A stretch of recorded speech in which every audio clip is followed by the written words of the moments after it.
More than 30 emperors lie buried here near the former capital Xi'an, under the dusty yellow soil steeped in history. But none of these burial mounds excites as much interest and curiosity as that of the first emperor. For thousands of years, historians and writers have speculated about what this subterranean necropolis might contain. There's talk of immense treasures, but also of lethal traps and poison. At the age of 13, shortly after his coronation as king of the small state of Qin in 246 BC, he ordered construction to begin on an immense structure which would rival that of the Egyptian pyramids in size. 700,000 farmers were drafted in from every corner of the land to work day and night as slave laborers on the huge site. Anyone who refused was killed.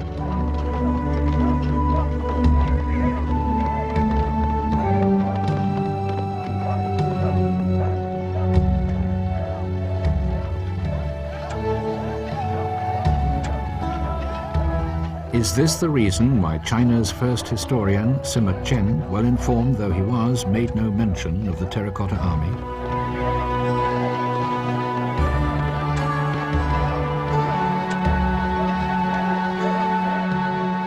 The grave was to be a model of the entire world over which he had ruled. Will this one day provide us with a new picture of the first emperor? Or does the surprise discovery of the Terracotta Army indicate that the man who'd won the wars of unification intended it only as a further memorial to himself as conqueror and unifier of the kingdom? Armies up to 1 million strong faced each other in battle. Within 10 years, he had conquered the states of Han, Zhao, Yan, Wei, Chu, and Qi. During the 250 years called the period of the Warring States, these states had battled for dominance. In 221 BC, they were united as the Great Qin Empire.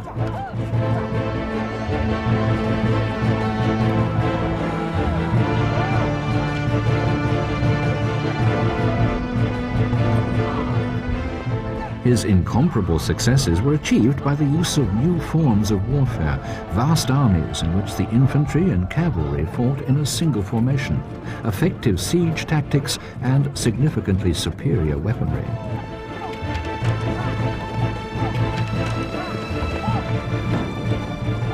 At least equally decisive was the fact that courage and bravery were richly rewarded in the Qin Empire, and that the entire military system had only one purpose: attack.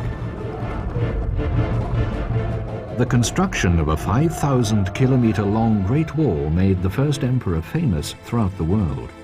It also kept the Middle Kingdom fatefully isolated for thousands of years.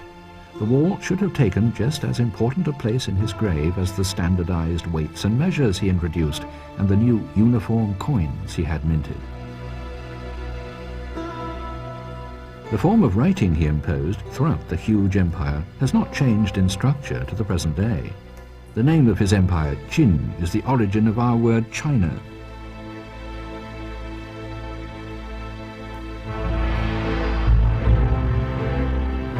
In crowning himself first divine emperor of Qin, he had indeed unified the empire for the first time, but war had taken a heavy toll. 1,650,000 enemy soldiers had lost their lives in the fighting. But for the emperor, it was the highlight of his life. He had fulfilled his forefathers' dream and created a huge unified China. When just 10 years later a meteorite landed near the former capital, the divine emperor panicked. Since time immemorial, shooting stars had always been the sign of impending doom. Wild rumors circulated. Fear, superstition, and an obsession with magic were to determine the emperor's policies. Malcontents chiseled the words, "Qin Shi Huang will die and his kingdom will collapse," into the meteorite.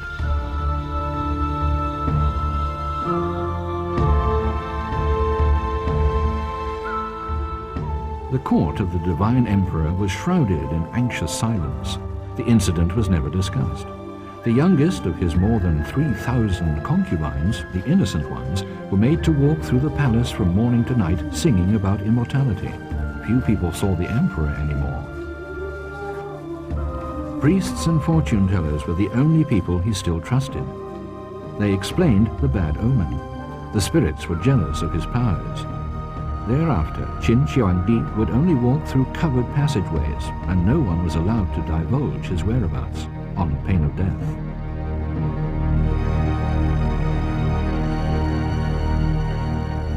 The inscription on the meteorite seems to have made a deep impression on him because he reacted with excessive brutality. Since he could not find the culprit, he had the offensive object ground down and everyone living within a 20-kilometer radius executed. The rivers ran red with blood.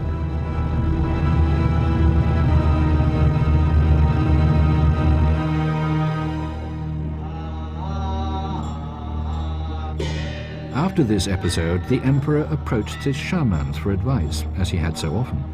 In this period of his life, they were the only link between the ruler and his empire, and they had a good understanding of both his fears and the mood of the people. But the Tiger of Qin, as he had once respectively been known by his adversaries, had cut himself off for too long. Unrest was growing throughout the empire. In the easternmost parts, even signs were reported that heralded the ascent of a new ruler. The emperor ordered incense to be burnt and prayers said in all the temples of the land in order to avert disaster. The oracle was consulted.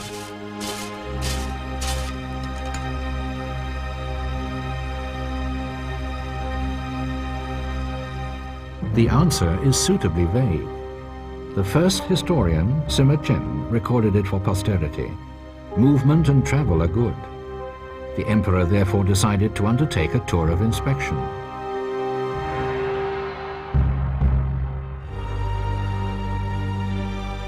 This book describes 3,000 years of Chinese history before the Common Era. Its author, Sima Chen, was born 65 years after the death of the first emperor. Even as a boy, he collected everything he could find about the Qin dynasty. So did he, a Confucian, want to take revenge on the man who had had 460 Confucian intellectuals buried alive? The fifth tour of inspection is discussed in particular detail. The emperor's retinue was like an army setting off to battle. Every curious bystander could see why the emperor needed to be accompanied by 60,000 people. He had to demonstrate his authority in the face of growing unrest. The day's route was not announced before morning.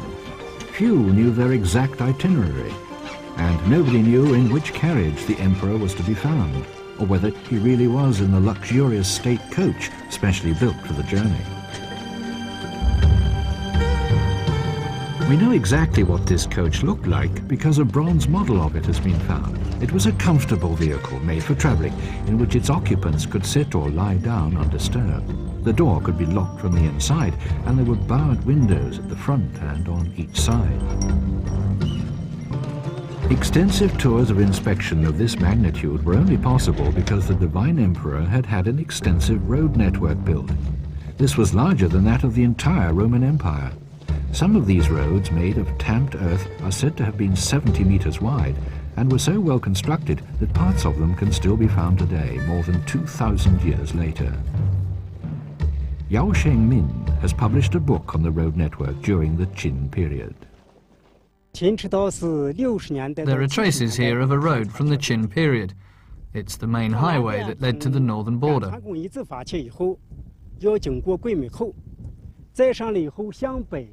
This section is the only possible link between two former palaces. The widest section of this part of the road is 15 meters wide, the narrowest just 2 meters.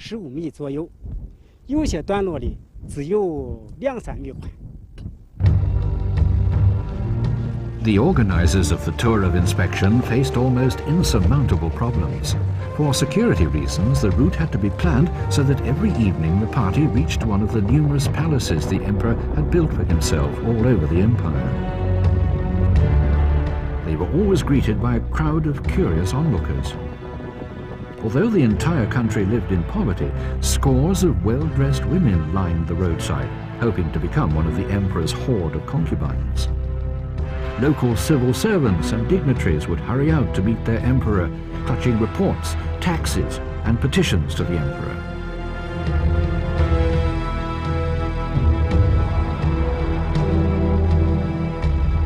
This is the oldest existing picture of a tour of inspection and can be found in a temple at the foot of the sacred Mount Taishan. It's almost 1,000 years old and depicts a journey made by the mountain god.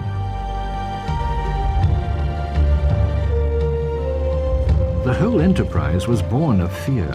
Its purpose soon became clear: to suppress rising unrest. The journey first led to the southeast, into the former kingdom of Chu. Its people had never fully accepted subjugation, and there were frequent uprisings.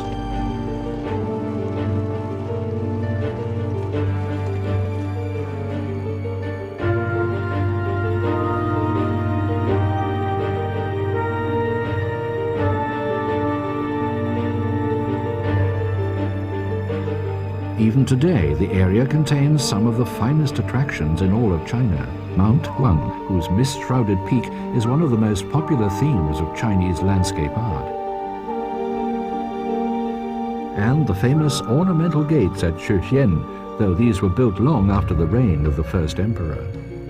Because Qin Shi Huang was afraid of attacks and assassination attempts wherever he went, the entire route was secured by his soldiers and guards. He had good reason to be cautious. By now he was hated throughout the empire as a tyrant and had already been lucky to escape 3 attempts on his life. The first assassination attempt was particularly notorious. It was recorded both by Sima Qian and the oldest surviving Chinese novella, as well as being carved in stone. The year was 227 BC, 6 years before the king of Qin was proclaimed ruler of the world. The attack was carried out by Qin Ke, the bravest man of his time, in an attempt to save the small fiefdom of Yan, near today's Beijing, from conquest by the kingdom of Qin. Qin Ke and his companion Wu Yang went to the royal court of Qin to present him with the head of his mortal enemy and a map of Yan as if submitting to him. The novella recounts, Wu Yang was very frightened. His face became deathly pale and he fainted. Qin Ke apologized. May your majesty grant him a little time so that I can finish what I came here for. Qin Ke may rise, the king said, and present the map. Qin Ke unrolled the map, in which he'd concealed a dagger. He grabbed the king's sleeve and with his right hand he pointed the dagger at his chest, saying, "You have been a threat to Yan's state and all the lands between the 4 seas for too long. Who knows if you will ever be satisfied with your conquests? I, Qin Ke, shall now take revenge on behalf of the whole country. If you leave Yan in peace, you shall live. If not, you will die."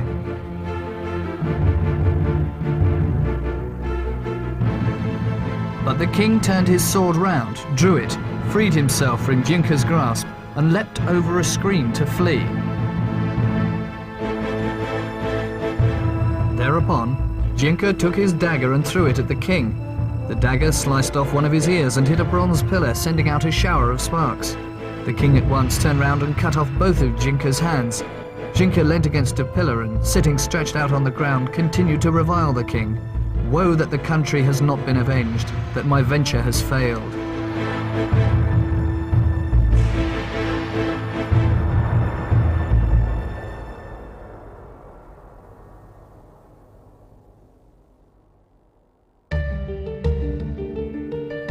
Why should anyone have wanted to kill an emperor who had created the basis for a kingdom that would last for over 2,000 years?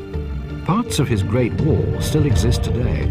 It's a symbol and expression of an everlasting China, but it's said the wall was constructed amid unimaginable human suffering.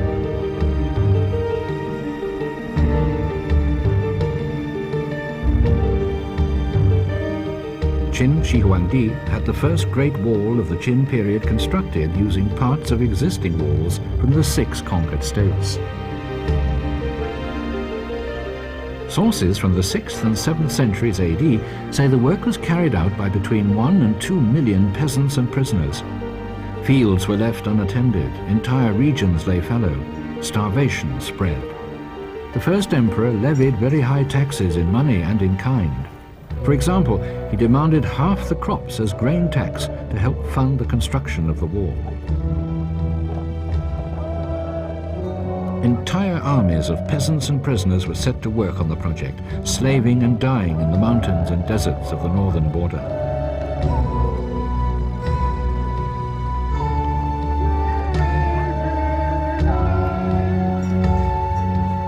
The wall was to run from the deserts of Gansu province to the East China Sea, but work on the biggest graveyard in the world was never completed. The sections we can see today stem mainly from the end of the 17th century. Throughout China, people tell the story of Meng Jianlu, the widow of a press-ganged teacher who died as a result of the harsh working conditions and whose body was buried by the Great Wall. Her search for his mortal remains attracted the admiration of the first emperor. This woman, whose fondest wish was to give her husband a decent burial, apparently agreed to join the emperor's court as one of his concubines. But the moment her husband's remains were found and given a state funeral, she threw herself into the ocean to be united with her husband in death. To this day, she's honored in a temple on the shores of the East China Sea. An inscription reads, Meng Jianlu is not dead, for thousands of generations will keep her memory alive. But where is Qin Shi Huang? Only hatred remains of his great wall.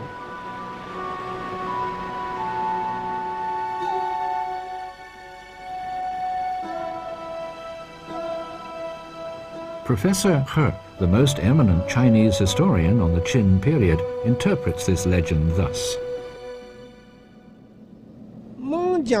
Meng Jianlu did exist, but before the first emperor, during the spring and autumn periods of the Qin kingdom.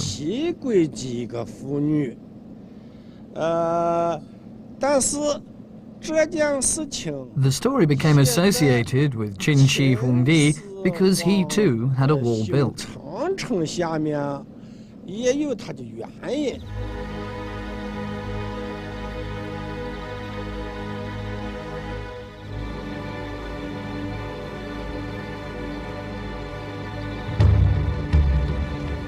The highlights of the inspection tour were spectacular ceremonies which the emperor staged at the tombs of mythical prehistoric rulers in order to confirm himself as their legitimate heir.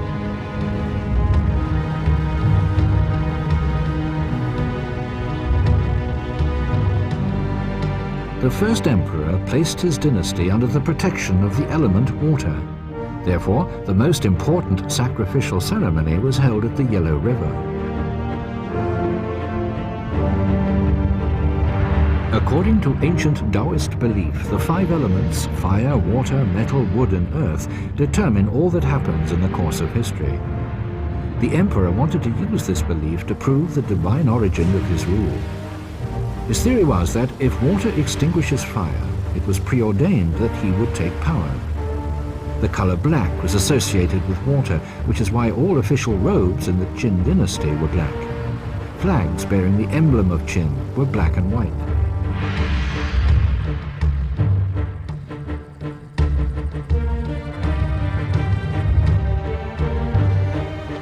As they continued towards the southeast through the former kingdom of Chu, the journey became an incredible strain for everyone involved. It often took them through regions in which the people were starving. In many places, the locals were stripped of their last reserves of food to feed the huge retinue.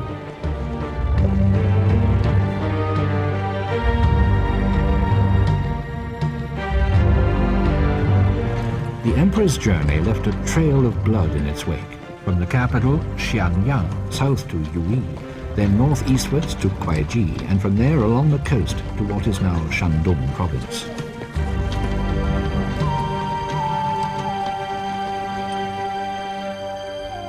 After several months on the road, the retinue reached the emperor's favorite area, Langya, in the southern part of Shandong. Here too he had a stele erected, praising his achievements for the empire. Part of it has survived and now stands in Beijing's Museum of Chinese History.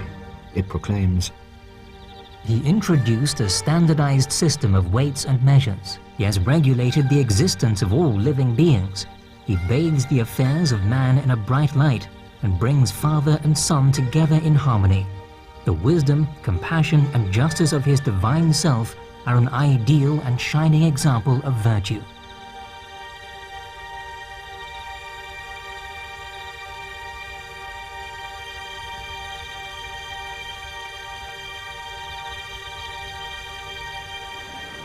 According to the historical records, Qin Shi Huang first visited this place in 219 BC. He liked it so much that he stayed for 3 months. On one of its hills, he had a palace and the Langya terrace constructed for holding large meetings. In coastal regions alone, he had over 400 palaces built.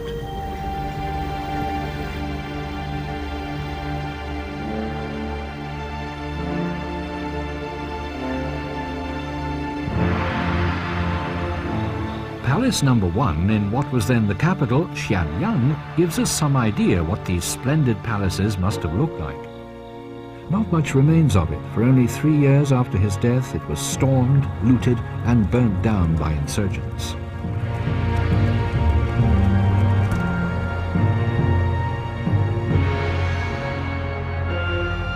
Only a few objects, like these tiles and some small bronzes, bear witness to the splendor of the building.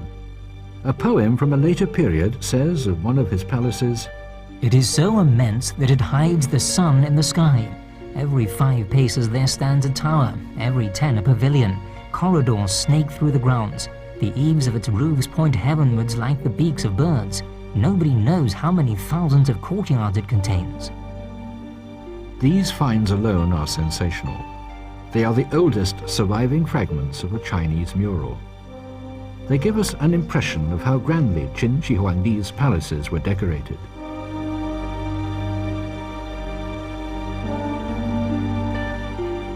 In order to preserve the few foundation walls which have survived, they were covered with earth after excavation. So today all that remains of the huge palace is a small green hill surrounded by fields.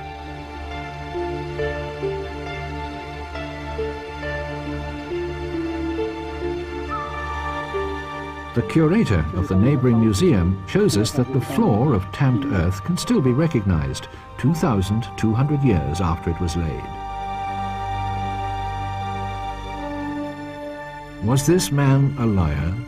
Did Sima Qian perhaps invent the search for the elixir of life, and of Chu Fu simply to make fun of the first emperor?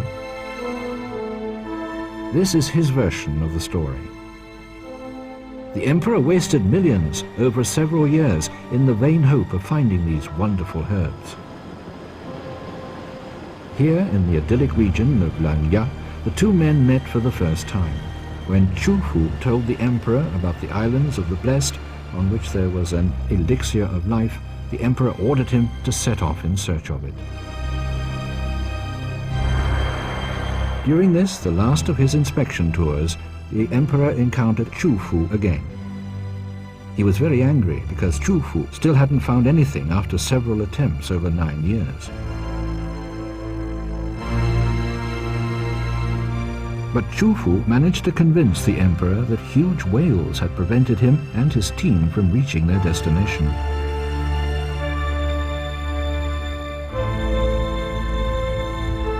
Qin Shi Huangdi was obsessed by the idea of an elixir of life.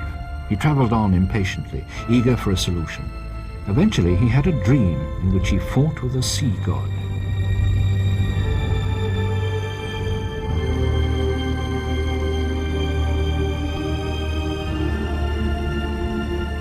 A Taoist priest consulted the oracle and advised the emperor to kill a large fish.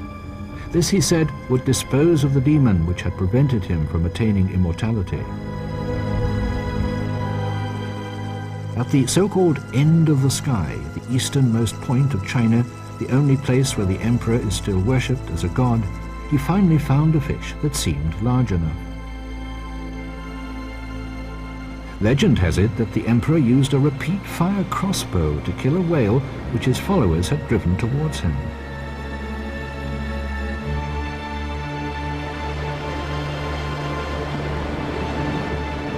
Was the way now clear for meeting the immortals?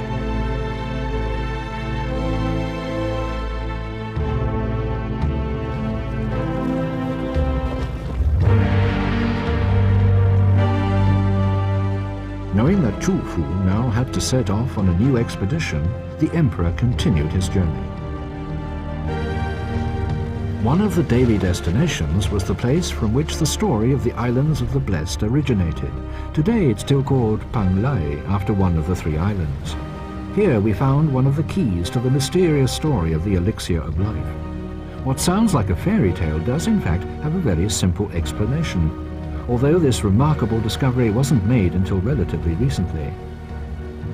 Here at Panglai, a mirage can be observed on rare occasions. This discovery explains how the tale of the 3 islands of the Blessed developed, of which the first historian wrote, "They're not very far from human life. The problem is, though, that most of the time whenever a ship is about to reach them, it is caught by the wind and driven away." Encouraged by this prospect, Chu Fu made the following proposal to the emperor. In the sea there are 3 sacred mountains called Panglai, Fengchong and Yingchu. Immortals live there. We ask that we be permitted to set off for these islands after a ritual cleansing ceremony with a group of boys and girls. In the course of our research, we uncovered a great deal of evidence suggesting that Chu Fu's last journey did indeed take place. It appears that he set off with 3,000 boys and girls from Shandong province. They crossed the Yellow Sea and landed on the Japanese island of Kyushu. From there they sailed to Shinku on Honshu Island.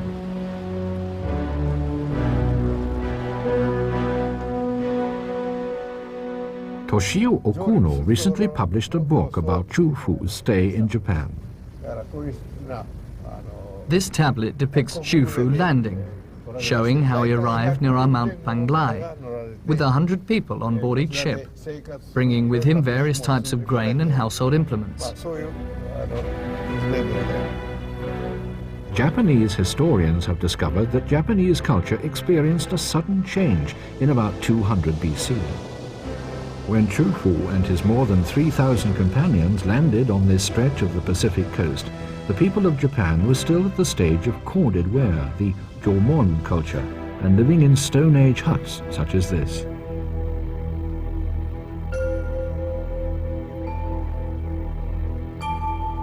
In Xingu, the remains of a house have been found which apparently belonged to Chu Fu.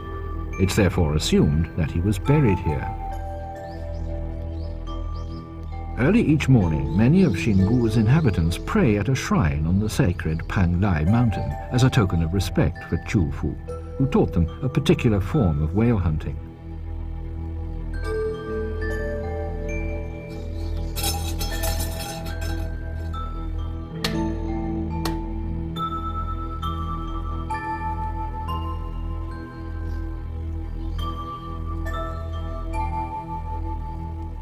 The Chinese Qin symbol, the origin of our word China, can be found everywhere.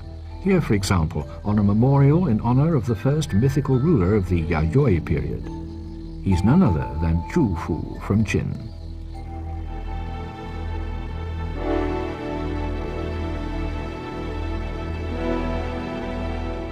Standing on Panglai on a clear day, it's possible to see a mysterious, often snow-capped mountain peak in the distance. Some of Chu Fu's companions set off to reach it. They regarded it as the second of the 3 holy mountains and settled there. Even today, many families living near sacred Mount Fuji have the Chinese character Qin in their names.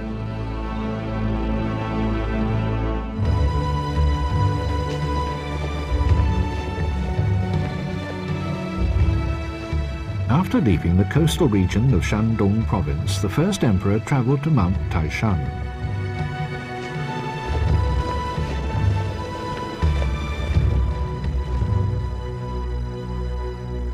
Since time immemorial, Chinese emperors were expected to climb Taishan and make a sacrifice to the Emperor of the Sky.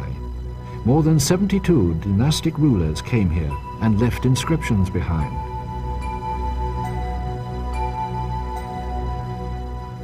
Qin Shi Huang probably had very bad memories of this mountain.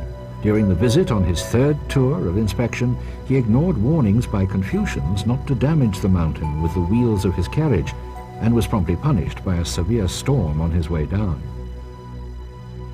3 pine trees are said to have taken pity on him and sheltered him, whereupon he appointed them ministers of the 5th degree.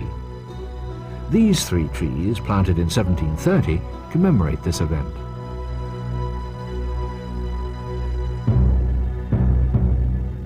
The sun, Taiyang, represents the strong, bright, positive male principle. The emperor, keen to be close to heaven, had to make a sacrifice to it on Taishan, thereby bringing heaven and earth, yang and yin, into harmony. It's this spiritual harmony on which he based his authority. It was the expression of his mandate from heaven.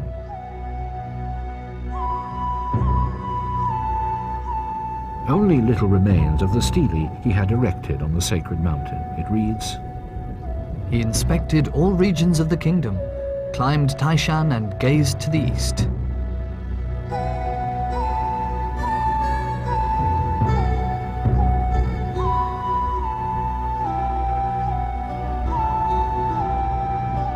If, on the other hand, you look to the southwest, you have a wonderful view of the former kingdom of Lu. This was the home of the famous philosopher Confucius, and Confucians were at the center of two of the darkest chapters of the emperor's reign. In the year 212 BC, the emperor ordered 460 intellectuals to be buried alive. A year earlier, he had ordered the great burning of books, a decree whereby his subjects were to destroy all written matter within 30 days. A huge operation was mounted, in which every house was searched. Anyone found in possession of a book was branded and sentenced to forced labor.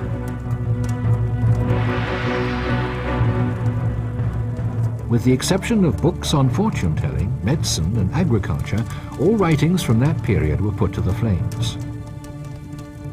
Only the most important philosophical works of the past were kept safely under lock and key in the imperial library at Xianyang. But they too were destroyed at the end of the Qin dynasty, together with the palace itself. It's only because his disciples hid his writings in the Lubi wall that the thoughts of Confucius and his followers have been preserved until today.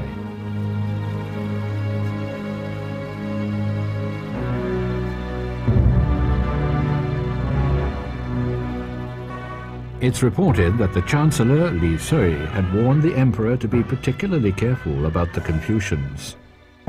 They follow their own teachings, plot secretly together, break the laws and encourage others to do the same. They are not oriented towards the present, rather they study ancient times. They are full of opposition to the emperor and gossip about him in the streets. They lead the masses to spread malicious rumors.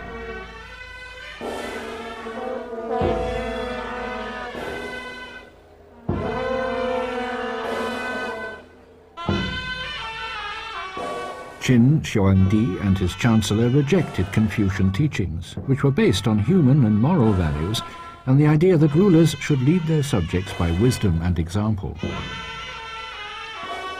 The emperor and his chancellor believed obedience to the law was the greatest virtue. They regarded man as innately evil, and therefore to be ruled by strict laws.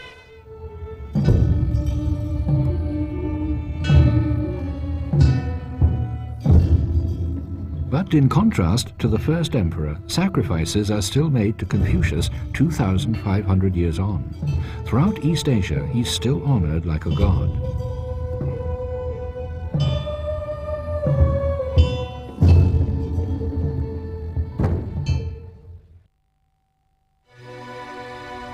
It has been said that many Chinese emperors were jealous of the Confucius temple in Chufu, which even today is more beautiful than the Forbidden City in Beijing. The magnificent building, which was built long after the master's death, showed the Son of Heaven all too clearly that the Chinese believed there was a father above him whom they honored as the teacher of 10,000 generations. For this reason, these ornately decorated columns were always covered when an emperor visited the temple.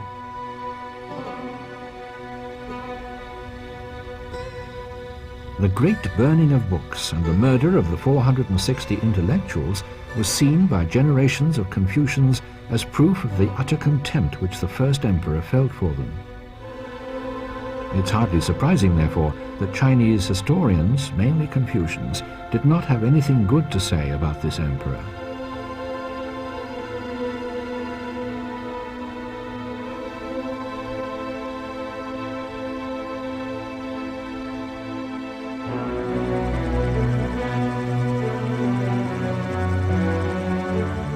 When the tour of inspection reached Pingwen in present-day Hebei province, the emperor suddenly fell ill. Nobody dared tell him the seriousness of his condition because he hated anyone speaking of death in his presence. So the journey was resumed as if nothing had happened.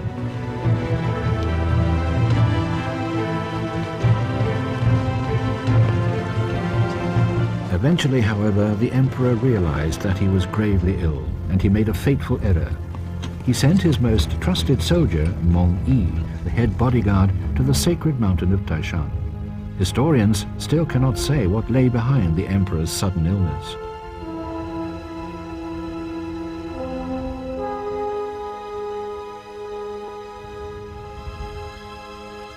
The Taoist priests and soothsayers in the emperor's retinue burnt incense each day and prayed for his speedy recovery. But he was now unprotected and at the mercy of his chief eunuch, his chancellor, and his 18th son, Hu Hai. He dictated a letter to his eldest son and designated heir, Fu Su, in which he was told to organize the funeral ceremony, thereby confirming his accession to the throne. But the chief eunuch never sent this letter.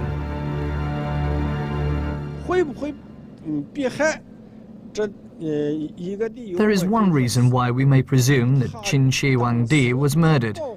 When he became ill, he sent Meng Yi to Taishan.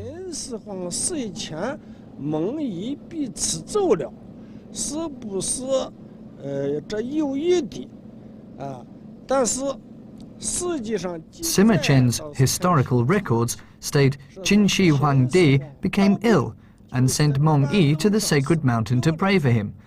But he did not return until after the emperor's death.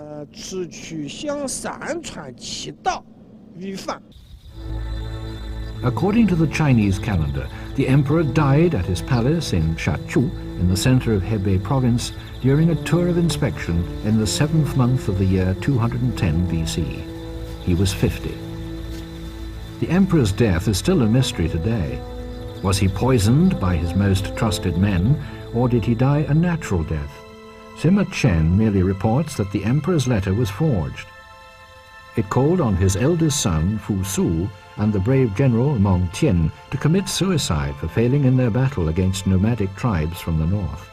Did the historian perhaps fear that Qin Shi Huang could become a martyr, the victim of ruthless assassins? The emperor's death was kept secret, and the tour of inspection continued unabated. The chief eunuch and his accomplices waited impatiently to see if the legitimate heir to the throne and the general would follow the order to take their own lives, or whether they would see through this deception. When they reached Baotou, they received the news that the two men had indeed taken their own lives in blind devotion to the emperor. It was therefore decided to head straight back to the capital.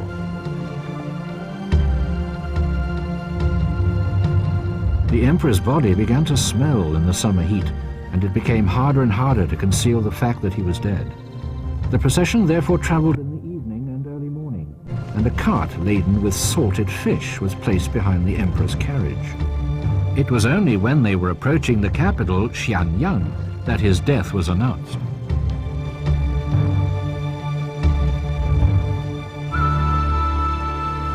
The funeral ceremonies were prepared under the auspices of the heir apparent Hu Hai. Those of the emperor's countless concubines who had not provided him with a child followed their master to the grave.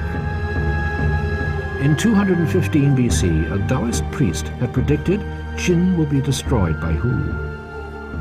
Qin Shi Huang therefore did everything in his power to prevent the prophecy from coming true. He sent his eldest son and his best general to the northern border to conduct a gigantic campaign against the nomads, which were called Hu in Chinese. But despite all his efforts, it was his favorite son, Hu, who would make the prediction come true and set the empire on the path to ruin. The fact that the first holy historian, as the Chinese call him, chose not to mention the Terracotta Army in his historical records at least casts doubt on the completeness and objectivity of his work.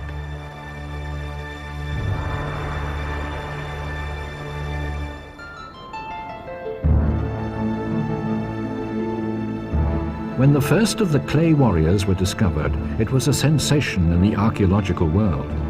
But there was some doubt as to whether they could have come from the tomb of the first emperor, because it was not thought that potters of the Qin dynasty could produce figures of that size.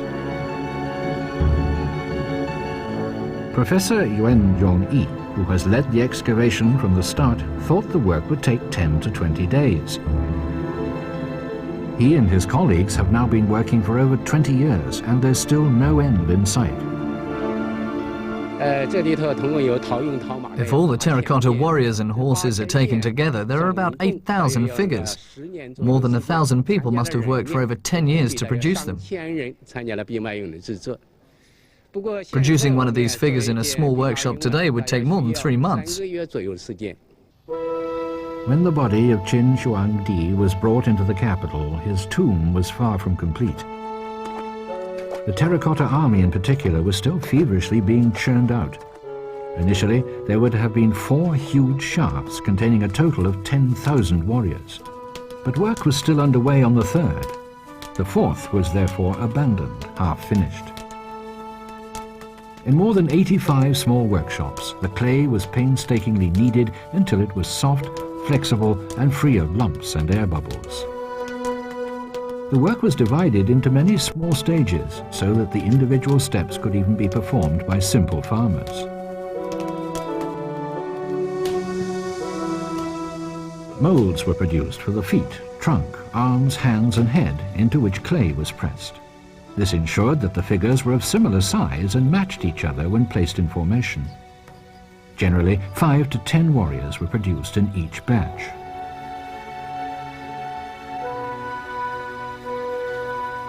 In view of the scale of this operation, which took over 10 years and involved so many people from a wide range of provinces, it would be remarkable if the historian Sima Chen truly didn't hear about it. Experts believe the potters used real warriors as models for the terracotta figures. This explains why they look so lifelike. But if thousands of people had posed for these statues, they would have known what was happening and would surely have told their friends and relatives. So how could Sima Chen not have known?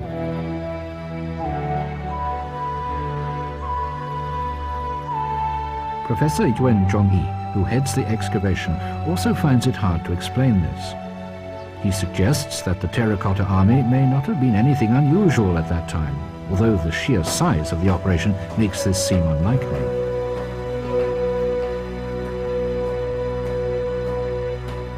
Evidence of fire and other damage indicate that the tomb was looted and pillaged at the end of the Qin dynasty.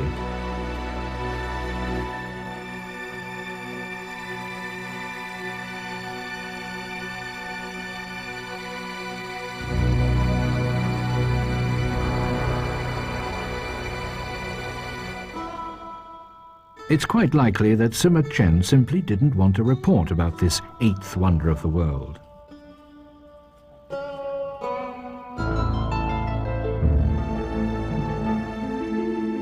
Opinions differ about the significance of this unique burial gift. Professor Yuan Zhongyi maintains that the entire tomb is a replica of the capital Xianyang, and that the terracotta army represents the military guard that was indeed stationed outside the city.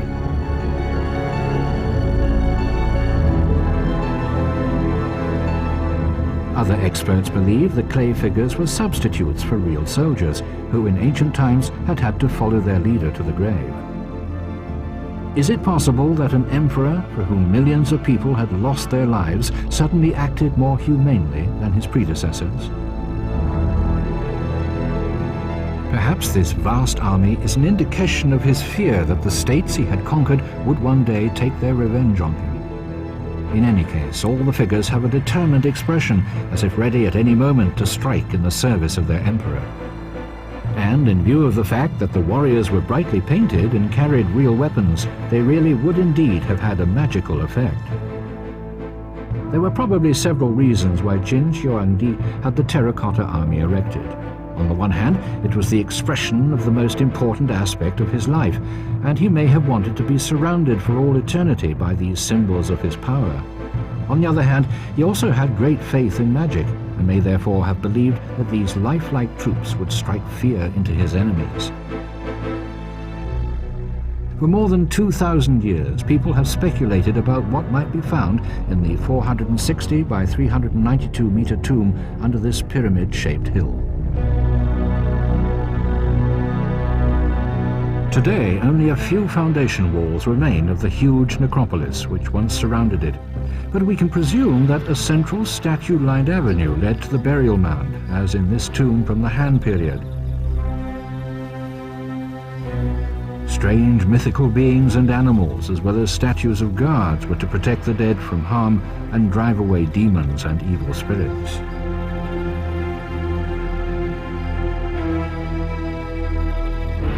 This double grave of a royal couple in Manchong, dating from a slightly later period, gives a good indication of what Qin Shi Huang's mausoleum may have looked like. Here too, an underground palace was hewn deep into the rocky ground, complete with stables, horses and carriages, a huge banquet hall and rooms for private audiences. The burial chambers are located right at the very back. There the dead lie in robes of jade inside a painted coffin. Adjoining rooms contain possessions of which the dead were particularly fond, such as lamps, incense bowls, weapons and jewellery. They also include the Shangxian lamp, one of the most beautiful examples of Han sculpture, its clothing and facial expressions clearly recalling figures from the Qin period. If this double grave contained more than 3,000 valuable objects, what then can we expect to find in the largest grave in Chinese history?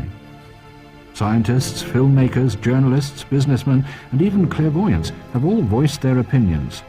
Innumerable articles have appeared in specialist journals, magazines, and newspapers describing the interior of the grave in great detail. They are all based on Sima Qian's description. The ceilings are decorated with pictures of the heavens. Below, there is a geographic relief of the earth. The country's rivers, the Yangtze, the Yellow River, and the ocean are depicted in Mercury. Various chambers contain models of palaces, pavilions, and official buildings, valuable vessels, stones, and wonderful treasures. Crossbows with automatic firing mechanisms have been installed to shoot intruders. With all this talk of immense treasures, it's natural to wonder whether they were not robbed a long time ago. This is a subject which fascinates historians and writers alike, and provides filmmakers with ample material for riveting film plots. The film The Emperor's Warriors gives a vivid impression of the fiendish devices used to protect the Emperor's final resting place. Robbers manage to find a way into the burial chamber, but the sophisticated safety devices give them no chance of stealing the legendary treasure.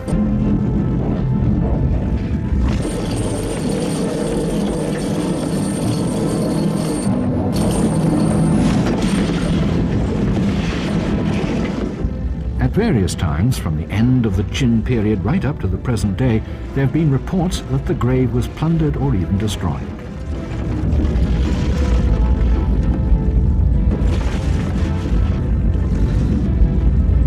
But Chinese archaeologists tell us that the mausoleum probably has not been plundered yet. They also say they lack the necessary funds and technical know-how to explore and preserve the huge tomb. Could that just be an excuse? Are they perhaps afraid that someone really has got there before them?